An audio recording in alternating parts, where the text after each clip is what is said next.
Hello and welcome to another video. I'm Northern Soul Reaper and today I'm going to be doing a manga recommendation video. Now when I started planning out this video, it was going to be something along the lines of 5 titles to recommend to people who are just getting into reading manga. But as I started trying to choose those titles, I found it very hard to narrow down my choices. There's just so many great titles and series that I've found when I was getting back into reading and collecting manga this past year that I found it hard to narrow down to 5.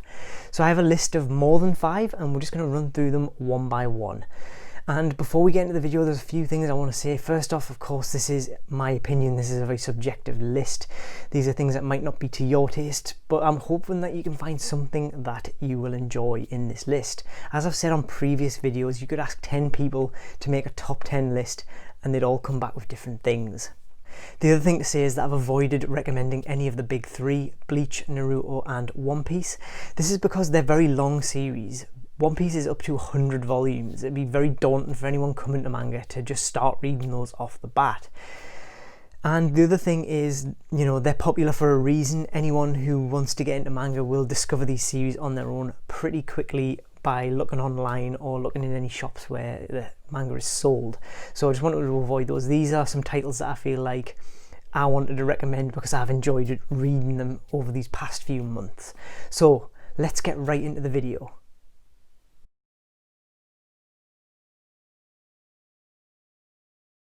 So the first title on my list is Full Metal Alchemist, which is an absolutely phenomenal series written and illustrated by Hiromu Arakawa. It tells the story of Edward and Alphonse Elric, 2 brothers who one day after losing their mother turn to alchemy to try and save her, and as a result they are taken on a journey which crosses the entire country. If you want something that is just as many parts supernatural as it is political and military intrigue, this is definitely a series for you. It manages to blend a very grand scale plot with lots of different character moments as well. I would very much recommend Full Metal Alchemist, and it is now being published by Viz in these absolutely beautiful Full Metal editions. Each Full Metal edition encompasses 1.5 volumes of the standard paperbacks. It's a little confusing why it's 1.5. I don't know why they didn't go for like 2 or 3, which is usual for the omnibuses. Probably just so they could sell more of them, I don't know. But each one is beautiful. They all have a metallic kind of inlay on the text along with some beautiful artwork, and on the inside the pages are not your typical manga volume pages. They are more like a shiny kind of glossy feel. But yeah, they're just a beautiful way to present this series, and if you want to get into collecting as well as reading manga, this is a really good one to start with because it looks absolutely gorgeous on the shelf. So that's Full Metal Alchemist, the first on our manga recommendation list. So the next title that I want to throw a recommendation out for is Death Note. Now this is written by Tsugumi Ohba and with artwork by Takeshi Obata.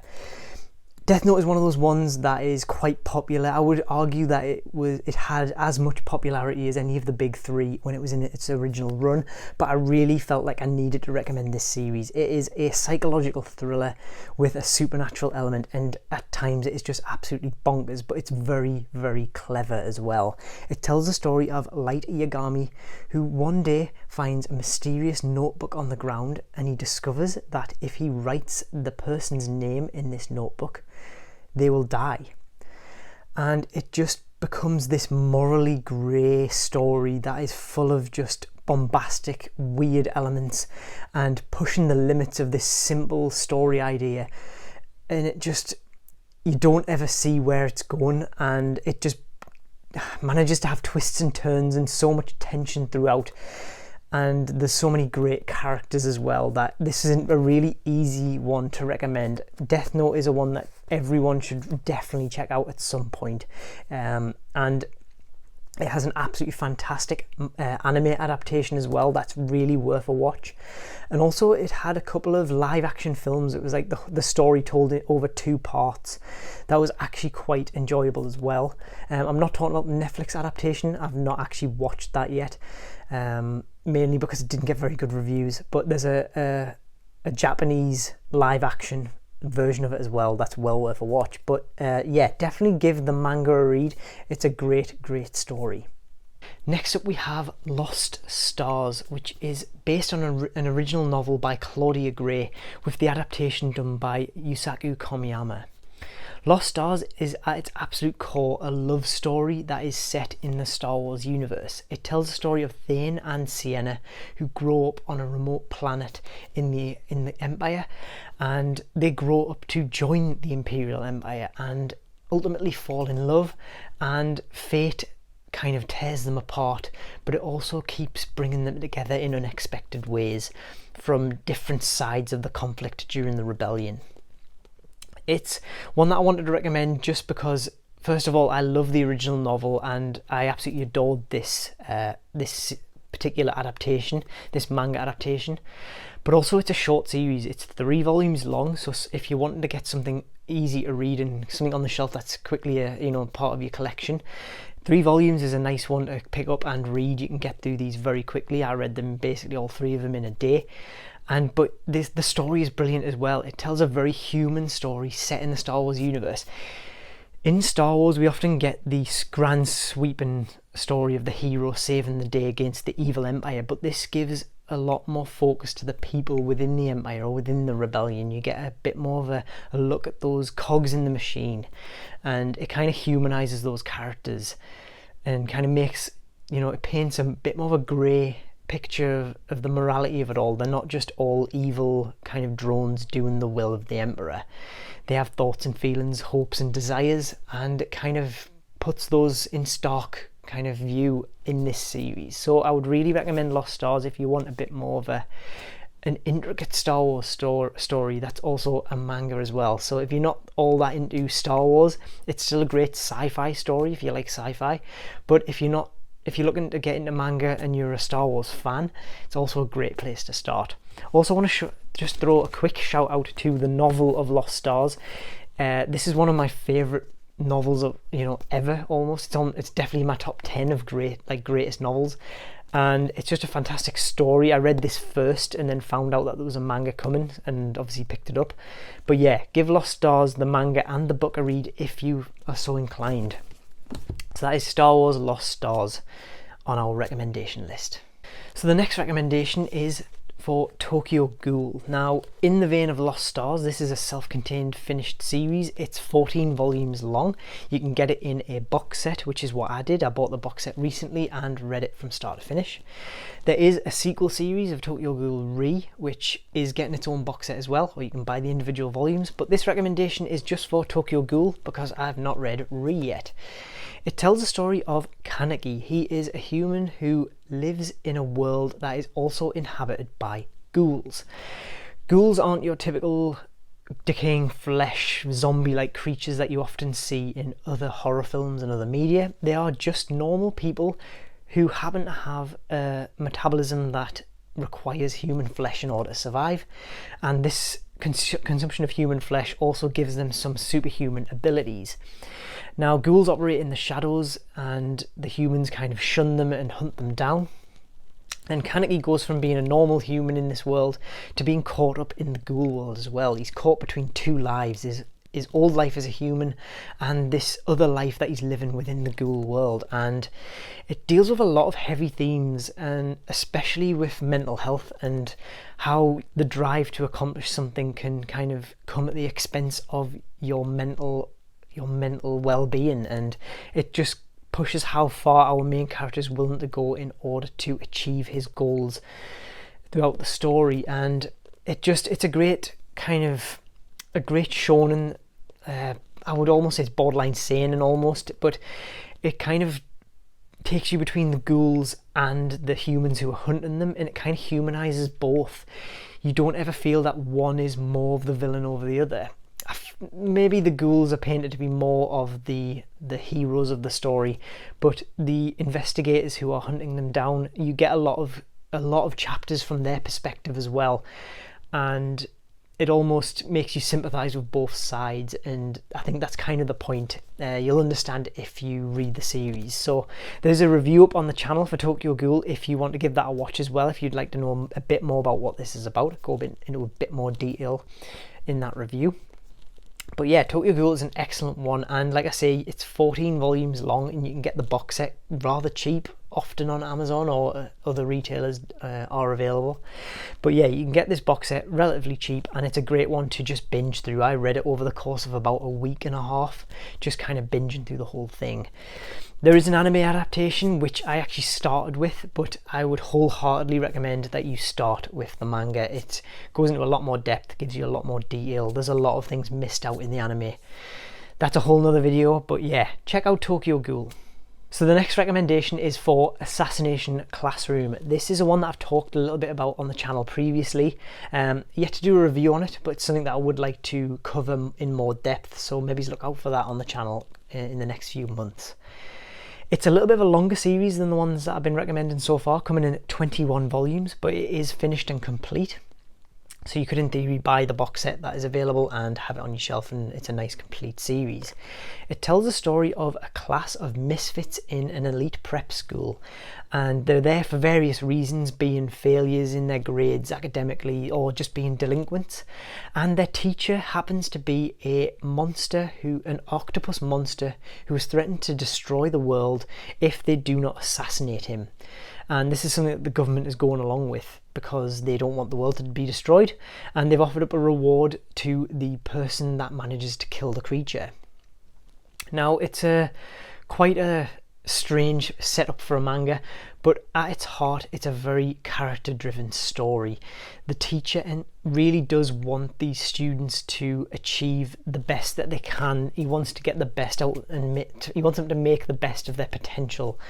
And the series is all about him teaching them the ways of assassination, but also giving them real life lessons and helping them discover who they are as people and what their goals are after they graduate.